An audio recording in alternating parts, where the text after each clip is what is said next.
just started recording now, man. So awesome, man. Yeah, well, like I told you, brother, I haven't talked to you in a while, and I started a podcast about a month and a half ago, and I was just kind of going over the list of some of the people that I know first, and just going over the people that I know, and I was looking over some of the people that that have been inspiring in some way, or have paved their way in trying to find success in music and entertainment in any field.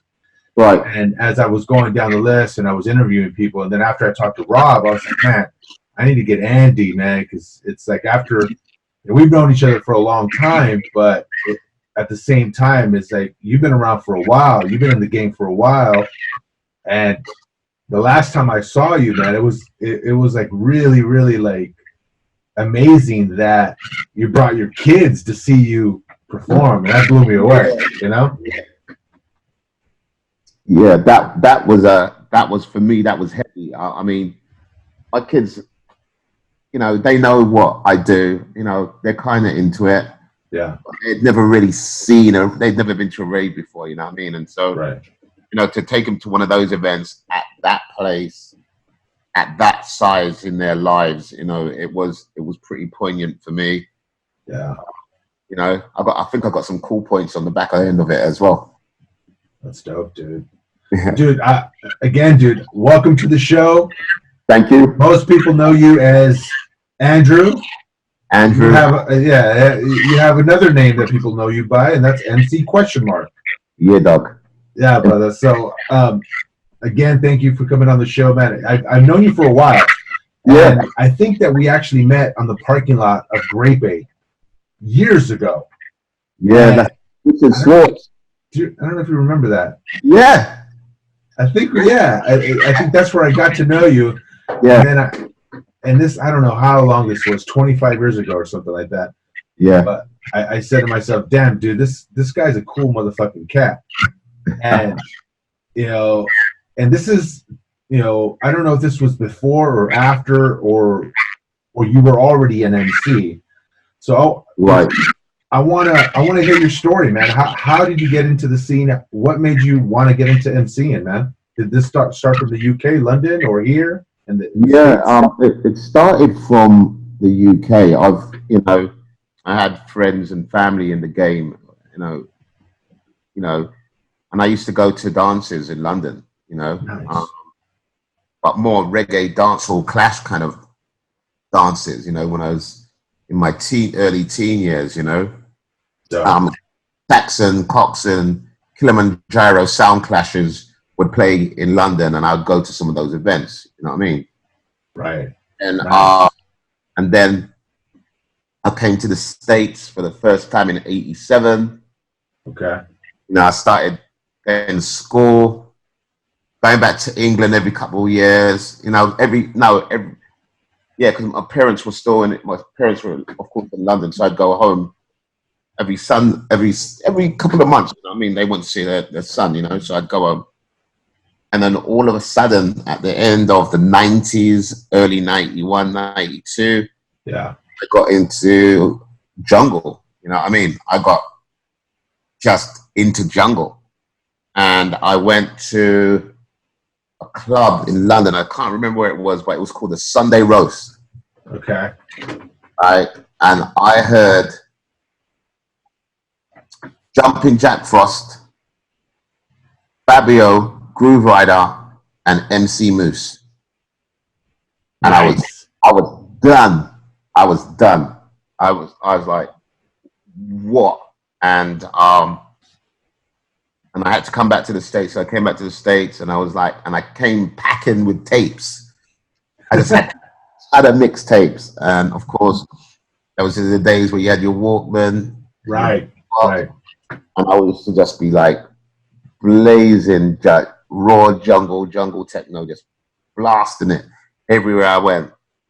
So, I'd be coming back to England every couple of weeks, and I would go and I'd buy dub plates and get people to give me dub plates, and I'd bring them back to the States. And I wasn't a DJ; I was just like listening to the music and just my God, I can't even imagine you being a DJ at that time with all that gold that you were bringing from the UK. Yeah, You know what? Truly, I didn't understand it, but you know, what I mean, I was getting into it, and then I was just going home. Like every couple of months, I was going home, and I'd go to Helter Skelter, and you know, I'd go to more Jungle Fever dances. I go to Jungle Fever. I'd love Jungle Fever dances. And I went to Desert Fox, Desert Storm, all these different dances in London, and even super underground shows. And then, of course, you had the pirate radio thing going on. Right. And you go home, and you know my friends had recorded pirate radio shows for me. So when I wasn't there, I'd get home to England and I'd have like 4 tapes. Oh shit. You'd be listening to Kenny Ken and man like that. So that's how I got into it.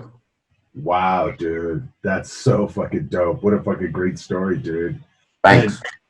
And dude, who inspired you to just grab the mic and start emceeing? Was that in the UK or was that here in the States when you were? No, that was back in the UK. So you actually got on stage, your first stage, grabbed the mic and started emceeing at what event? At a little reggae dance in South London. Somebody had a little house party thing. Okay. And you know, a little side DJ was like, and I did some ragga toasting. I was just toasting. Yeah. You know, just toasting. Yeah. Right. Next thing you know, some of my mates were like, "What? Look at Andrew going in." And I was like feeling a vibe and feeling some kind of way, feeling good.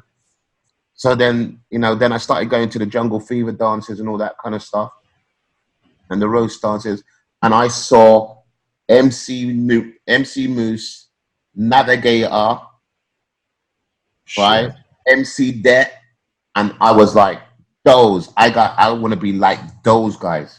Wow. Like those guys, like my full immersion, and I'll say this today: the Godfather MC is MC Moose, right? And I was just listening, just immersed myself in that style of character. Do you know what I mean? Just being able to hold a dance hall rammed out crowd in the palm of your hands, just like rolling over these fast jungle beats, man. It was just like, it was like something new, man. It was new and good. You know what I mean? Yeah. I loved it. You know what's interesting, what's dope is that there was a time in the early 90s when you've already had your exposure in London. You were already at clubs, you were already emceeing. And when I first met you, maybe you were on one flyer. But what I started to see is your name on more flyers and more flyers and more flyers all over LA. Right. And when I first got to actually hear you MC, that was after I met you. Got you. Yeah. So when I first experienced that, and it was really a special moment for myself because, you know, in the beginning, I wasn't a big fan of drum and bass until a little later. And once I really combined the drum and bass and some of the jungle to your voice, dude, you were like fucking electrifying, man. When you get on the mic and just the crowd would go nuts in LA. Yeah, they were feeling it.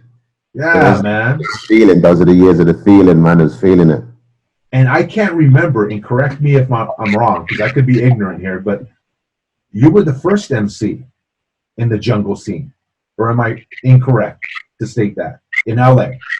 In LA, the belief is I was the first. I know there was another MC by the name of Cockney O'Dyer. Right? Who was at Pink with me. But as far as the first drum and bass jungle MC in Los Angeles, standard, that would be me. Which is crazy, because today is fucking nuts, because today there are so many amazing MCs today in that genre, in jungle and drum and bass today. Yeah. And in LA, and to be one of the first, it's just wow, it's a testament. It's wow. There's some camps that would argue a little bit on the left or on the right, but I was the first. Right. Okay. Some would argue whether you were first or you were second, right? Right. Yeah, but either here or there, man. It's just about providing vibes, you know. It's Yeah. just providing vibes, and this music was just so magical. It's so magical. It's just like, yeah, man, go in. It was amazing, dude. What are some experiences that you kind of look back at all the events that you actually emceed and you say to yourself like, wow, holy crap, I'm emceeing this event. Look at the amount of people, whether it was here in the States or in London. Yeah, some of the EDC events, of course, you know, very notable. Right. EDC Las Vegas for me, a couple of years, especially into the beginning, absolutely outstanding. Never seen so many people. I've done stuff at the LA Coliseum when it was still there, right? When it was still there. And I'll get to tell people I played at the LA Coliseum, you know what I mean? Like mind-boggling. You know, I've done, you know, I've played, I was the first jungle MC to play at Coachella. Wow. I played the first Coachella, first jungle MC or drum and bass play at Coachella, period. Period. End of story. No Holy one. shit. When was this? What year was this? I can't believe I fucking missed it. Yeah, that was with me and Raymond Roker. When was this? The very first year. Oh, the very first year. Okay. Yeah. You know what I mean? Wow. Holy shit, dude. You know what I mean? So, like, knowing that, seeing the history going back, you know what I mean? Saying, being in the Sahara tent, being in the Gobi tent and all that kind of stuff, you know. But also to say that you emceed and you performed at the very first Coachella. Yeah. That's fucking crazy. I didn't even know that, dude. That's something that I just learned. Yeah. You know? Yeah. That's fucking dope, did a lot dude. of firsts. You know what I mean? We did a lot of firsts, and you know what I mean? And you know, we had some really good standards, you know, playing all those nightclubs in Los Angeles that I'd read about as a kid. Right. Playing at the Troubadour. That's a legend. Playing at the Viper Room. Right. You know, playing at the Roxy. I played at those places, which as a kid growing up in England, you know, listening and knowing about English rock bands, coming to America and coming to California, playing at those places, it was blowing my mind, you know what I mean? Because I'm out MCing to people who want to hear our music, but in these venues, which for me were very poignant, you know what I mean? Right. So, wow. Yeah, man, it's always on that, man. It's always been on like that. That's awesome, dude. You know that I was actually looking online for a picture of you. I was like, I need to find a good picture of MC QuestionMark while he's emceeing so I could do a cover for this podcast, right? Right. And I found the best picture. And I was like, oh shit, this one's amazing. I went to save it and it directed me to a different website. And they're selling the photo for $495. Shut up. Your photo, bro. $495. So if I want to use it, yeah, $495 that I have to pay. And it's a picture of you with the mic emceeing. You have a crowd of people right behind you on your shoulder. I think this was EDC 2008. And there's a girl doing a peace sign, and I was like, "Oh my god, this is the perfect photo. I need to grab this one and see if I can get it." $495. Oh, that's good to know, man. Yeah, just so you know. I'm not sure if you knew, but no, I didn't know about that. Yeah. Yeah.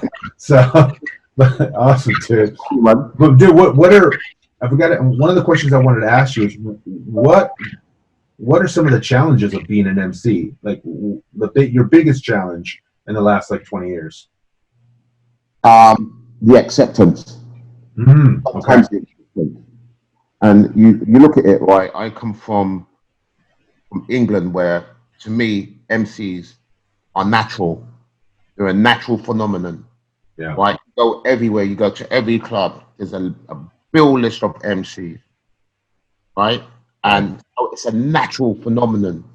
You kids growing up now, they wake up and they hear MCs. And you go to England, there's MCs over house music. What, today? Is that today? Today, right? MCs over house music, and they flow black. They're like blasting, right? It's so good. And there's Wow. house and garage and speed garage and grime and all these different formats. And then when you come to America, you know, you find certain people, even still today, are saying, no, we, you know, they, you know, no, we don't want that MC, that starter MC, blah, blah, blah, tone it down, turn down mics. And I want to turn down mics sometimes. Not everybody, What? but then once, you know, or they feel like, or they may not know what I bring to the table, or they get in, and then when I get in and I start running and I know how to breathe over the music and how to push in, pull out, you know, watch the crowd, you know, monitor, they go, all right. But at first, there's certain people that are like, you know what? Why is there an MC anyway? And I'm like, well, this is its true format. In England, when we started listening to jungle, there was a DJ and an MC, and there was that balance, and it's always been that balance. Yeah. In my head, the DJs are phenomenal, but the added heat that an MC brings to the vibe, you know, to help keep people on track, even keep people in, wait for the bass to drop in, wait for the highs, telling the story of the music, taking people high and then bringing them low. You know what I mean? Right. You know, that's, you know, but you still bump heads with heads, connoisseurs, and even people that say, you know, man, no MCing, pull back, this and that. But it is what it is, and that's what makes this country so great and music so great, because it's your opinion and you're entitled for it, and I'm entitled to mine, and you know, I'll give grace to everyone and say, listen, I'm gonna keep MCing, I'm gonna keep going. It's not for what it's not just for one person. Right. I mean, we have to share this worldwide, and when we share it worldwide, everybody's appreciative. You go to some places in Europe, and the MCs are just mashing up the place. They're just so brilliant, and they got thousands of people that's all in it. That's because the MCs and the DJs vibe good. So yeah, that's me, man. That's dope, dude. Do you think today the acceptance has become a little like easier to be accepted in LA today? Yeah, in Los Angeles, yeah. Right? Los Angeles, it's better because you have a lot of really talented MCs in Los Angeles. Yeah, the talent pool is really deep. Yeah, you know what I mean. So you got a really good, and you've got MCs who's been listening to drum and bass for 15 years, 20 years, who are now MCs. And so they've been able to pick up their own cadence, their own style, their own flow. You know what I mean? So it's better. It's better than it's ever been. Because and you've got this massive talent pool, you know? You've got this massive talent pool. And I know in LA, you moved to LA, you lived here for many years, and how often have you gone back home to perform in the UK throughout the last like 15, 20 years? Nah, not that often, you know. And I always said, in England, right? Mm-hmm. There are so many good MCs. Unless you're out there, I would go back with an American DJ. I don't think I would go back on my own, you know, like get an agent and all that kind of stuff. Because there's so many MCs there. And if you're not on the market all the time, you know what I mean, it would make it really challenging. Right. But, you know what I mean? I hazard a guess that I'm going to be going home sometime late this year, early next year, January, February, March. And I'm going to see, you know what I mean? I know DJ Rap just moved back. So she and I are good friends, so you never know. Yeah, yeah. Oh yeah, she moved back, right? And, right. Yeah, I didn't catch that performance, man. I wanted to get out there to see you guys at Respect. It was a couple weeks ago. Yeah, man, it was good. It was good. Yeah, awesome, man. So, but dude, that's fucking dope, man. It's just amazing to hear your story, man, and you know, to you were there from the beginning, man, and during the jungle scene, and there was a big explosion of the jungle scene, then drum and bass, and it kind of faded away, and it almost seems like it's coming back in a sense where jungle is becoming more popular today. Yeah, I'm gonna tell you, there's a rebirth, man. Yeah, I was talking to Raul, and Raul said the same thing. I'm kind of going back to jungle, man. Yeah, it's a rebirth. I mean, it's tearing up the place. It's so good, and how do I put it? The quality of jungle back in the day. You know, you had your limitations of technology. Right. Good point. You had your limitations of technology. Now the technology is 15, 20 years better. So you're hearing these tunes that, you know, the sounds, the horns are even tighter. The drums are even more snappy. You know what I mean? So everybody's coming back and doing jungle, and I just saw something from Danny the Wild Child, some jump up stuff he was doing some jump up thing, and he gave a little snippet from his studio, and I was like, if you heard the snap on it, I was like, oh, flaming heck, man, this is good, man, this is good. And that's just because of the quality of our technology that's available at our hands today.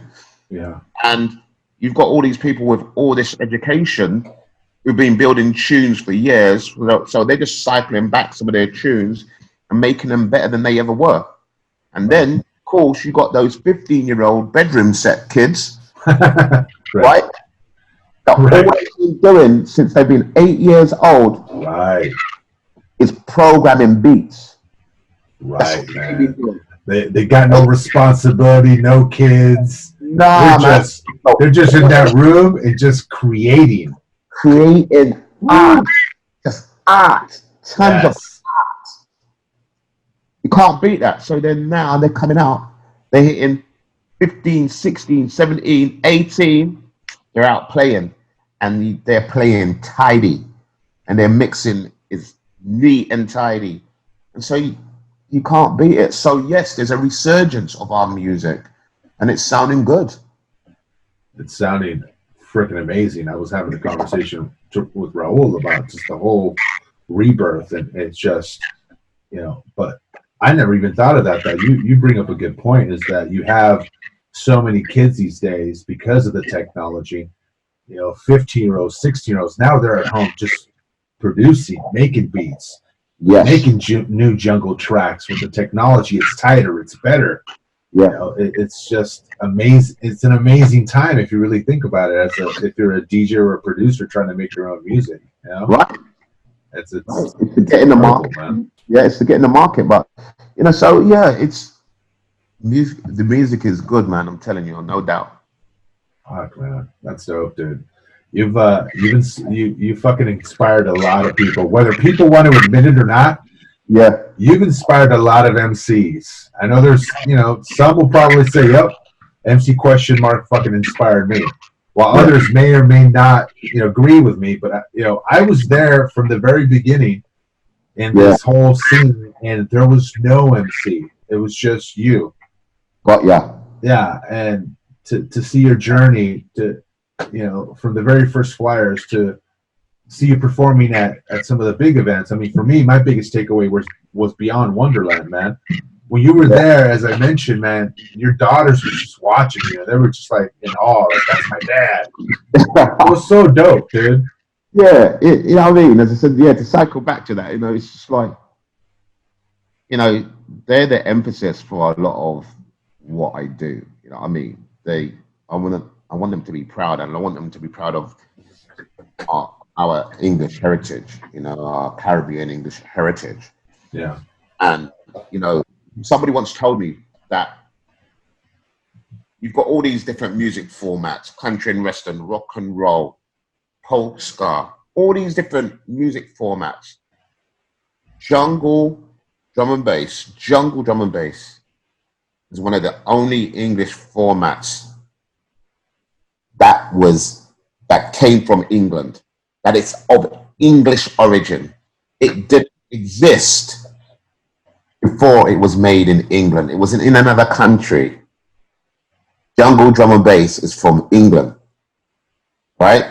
That's so true. And it made me proud. It makes me proud to say that. It makes me proud. Somebody had to educate me with that, and I was like, and every time I heard that, wow.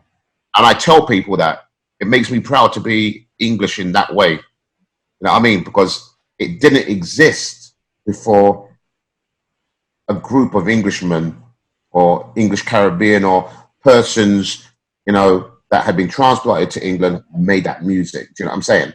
Right. So I want my kids to be proud of that. You know what I mean? Even though my kids are American, I want them to be proud of what heritage they come from and this music format we have. Right. You know what I mean? So, you know what I mean? So I play a lot of the tunes I play for you know, just making sure they hear it right. And of course, I put it this way, you always play for that one person that's brokenhearted, isn't it? You know, right. Because your music will set them free for 1 second of 1 minute of 1 hour, right? 1 day, your music has the power to have someone forget their woes and their struggles and just dance their asses off and go, I forgot because of that tune. I forgot because of that performance. I forgot because of that DJ. Do you know what I mean? So we have that power just to let people forget and live this moment of utter euphoria through music. And I love that. I love that. Dude. I don't own that. The wow. Humanity owns that. But man, to be a part of that is wicked. That statement is so profound, man. That's wow. Yeah. And it's so true. Yeah. Yeah. When you hear, no, Robert Nesta Marley said, when you hear good music, you feel no pain. Yeah. Wow. Dude, that's dope, dude. But dude, let me ask you this, dude. Like, what can you say to somebody out there? Maybe there's a 15-year-old kid out there listening to you at EDC or some of these major festivals with hundreds of thousands of people, and they see you MC and they say to themselves, man, I want to do that. Right. I can do that. You know, what kind of advice can you give somebody, man, to, you know? Never step back. Be discouraged from time to time, because discouragement will be there. But never step back because of it. Keep on pushing it. The human soul is resilient. And if you keep pushing it, you keep doing it. You know what I mean? You got to keep pushing it. You got to believe in your voice. When you're going to jump on a mic, breathe. Breathe. You know what I mean? You got to keep pushing it. Don't ever let someone say you can't do it. Right? Don't, because you fail yourself first when you say you can't do it. You know what I mean? And you just keep going, man. You just keep going. So any 15-year-old that wants to jump in the game, right? And practice. Don't just think, I'm going to jump in and do this because you've done it. You've done a couple rhymes at home. Practice at home. That's where you start, right? Oh, you got to practice at home. You got to practice in the car. You got to practice in the shower. You got to practice when you walk the street. You got to practice when you're feeling down and low in your spirit. You got to practice. You got to practice. You got to practice. And even music formats that hurt to practice over, go over it. Go over it. Build your repertoire. Build your voice. You know what I mean? So that's what I'll tell any 15-year-old. Don't let them say. Don't let them say it can't be done. Don't let them say it can't be done. It's great advice, man. That's great advice. Yeah. And how what would you just say to somebody that wants to get out there? You've actually paved your way, man, for the last like 20 years and made a name for yourself. Right. But today, the way it is today with technology, with some of these events, tons of promoters out there. In your opinion, what's the best way to get your name out there? My opinion, well, because I've been in it a while, you know, people, Right. For a new boy, a new kid, male or female, who wants to get in it, one, you got to use the digital world as it's handed to you. Get on your Instagram and blast it. Get on your Facebook and blast it. Right? Right. You put it out. You put it out because it's going to catch someone's ear. You know, I always get somebody who always sends me a hit, and I'm like, they like, listen to this. And I'm like, wow, it just has to fall on the right ear. And don't be scared to walk up to a DJ and say, oi, here's a digital card with a scan, right? Can you just listen to that, please? You know what I mean? Because you know you can put a barcode on a business card, right? But straight, you know, because I don't want to be bulked up with a whole bunch of CDs and USBs or any of that stuff anymore. You give me a card with a scan, saying like, this is, I'm going to listen to it because it's quick and easy. You know what I mean? So you have to advertise yourself out there. You got to get on your Instagram and put your work out there. Do you know what I mean? Don't be afraid to get turned away. Don't be afraid to get turned away. You might run into an MC QuestionMark and someone will say, oi, put me on the mic. And if it's the right time, I'm going to hand it to you and say, go. And I've done that. Go. Let me see what you got. Yeah. And people, why are you giving that person mic? I'm like, see what he's got. See what he's got. Teach him something. I mean, so that's how that works, man. That's dope, dude. That's fucking dope, man. And dude, today, do people still reach out to you for gigs? Are you still doing gigs in LA proactively, or you know, what are you doing these days? Yeah, I'm doing gigs. I just did Respect last month. Yep. DJ Rap, of course. Last week, of course, I played with a new DJ out of Russia named Command Strange. Oh, nice. Okay. Right, I MC'd for him up in Portland. I MC'd for him the week before in St. Louis. The DMB or Jungle DJ? Yeah, drum and bass, DMB. Oh, dope, dude! I love it. People, DJs that come out of the country, especially like from Russia or other countries, it's just it's fucking dope. Yeah, next week, November the 1st. Oh, this week actually, November 1st. Mm-hmm. I'm going to be in Seattle with LTJ Bookham. Nice. You know, so nice. Yeah, so I'm still banging it out. I'm still getting offers to do work. Okay. My agent I'm with an agency called Bass Roots out here in Portland. Okay. So they're repping me right now. So big up Bass Roots here in town. So Shamin, you know, agent is just running it right now. So it's doing good. You know what I mean? I've got gigs coming up next year in San Juan, Puerto Rico already. Puerto Rico? Yeah. Oh, have you performed in Puerto Rico? Yeah. Oh, nice. Number of times. Loved it. Yeah, so I'm gonna be over there with DJ Lion Dub next year. Dope. And you know what I mean? So yeah, bro, it's out there. I'm still getting gigs, I'm still repping. You know, come down to LA from time to time, you know, DJ Construct at his gig, you know, I mean it's good. Is there any country in the world that you haven't performed that you would love to perform at?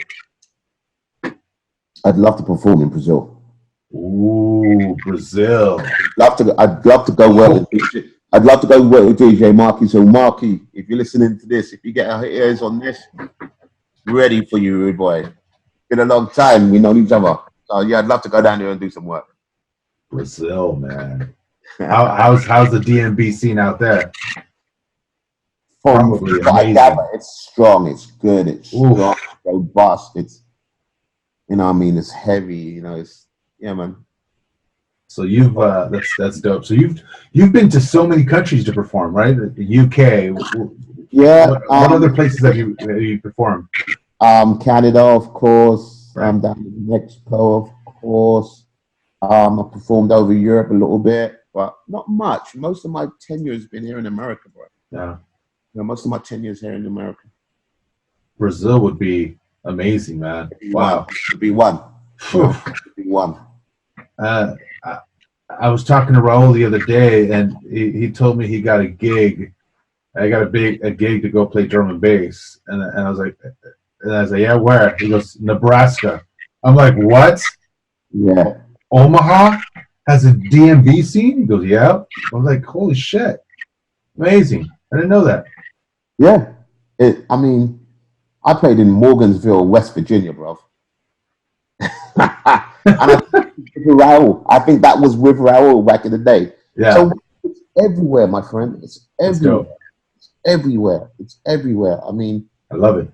We play some, there's been some events in Milwaukee, Wisconsin, up in Hawaii, in the middle of the jungle. You know I mean? That's sick. Oh, everywhere, man. It's everywhere, no doubt. See, that would be the best place to listen to a drum and bass set with UMC, and like in the middle of the jungle of Costa Rica. That would be sick. I would like that. That would be good. Oh, that would be a nice little notch in your belt right there. Yeah, we got to work on that one. Dude, so are you using social media out there to promote yourself, Instagram and yourself, Facebook and all that stuff? Yeah, I'm on the Insta more than anything, and messaging and all that kind of stuff.